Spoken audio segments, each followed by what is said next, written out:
దోస పిండి కొంచెం పలసంగా తీసుకోవాలి. ఈవినింగ్ స్నాక్స్కి ఇది.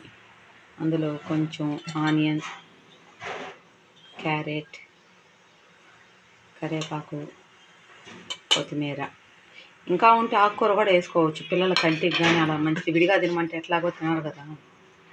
కొంచెం సాల్ట్, సోడా, ఉప్పు కూడా మిక్స్ చేసేసాను బాగా. పిండి ఇలా కొంచెం లూజ్గా, మరీ గట్టిగా కాకుండా కొంచెం లూజ్గా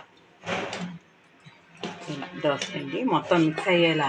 ఈలోగా మనం నాన్ స్టిక్ పొంగనాలదండి, పొంగనాల పెనం. ఇందులో కొంచెం హీట్ ఎక్కువ వచ్చేది, మరీ అంత కాకుండా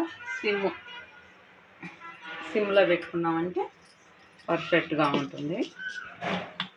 బాగా వచ్చేసింది కానీ మొత్తం కలిపేసాము. ఇందులో ఆకుకూర వేసుకున్నా కూడా ఇంకా బాగుంటుంది. ప్రస్తుతానికి ఆకుకూర తీసుకోవాలి.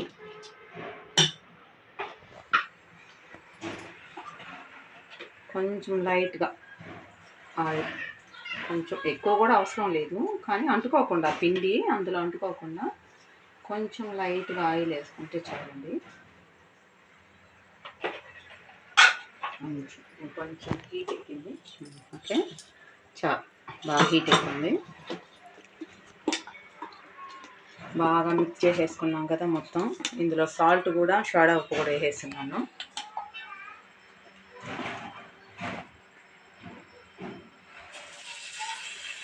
కొంచెం కొంచెం చిన్న చిన్నగా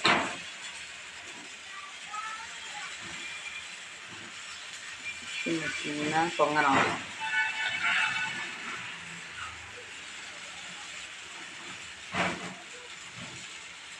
మనకేం పెద్ద కష్టం ఉండదండి, 5 నిమిషాల్లో అయిపోతుంది. ఇందాక మీరు చూపించాను కదండి, ఇప్పుడు ఏం లేదు,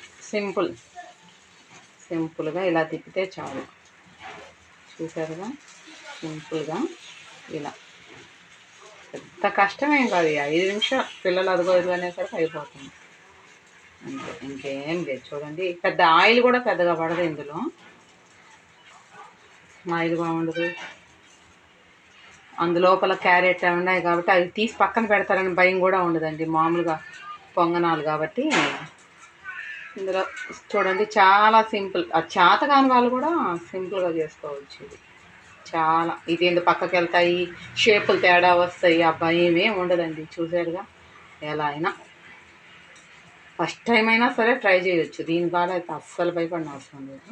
5 నిమిషాలు అంతే.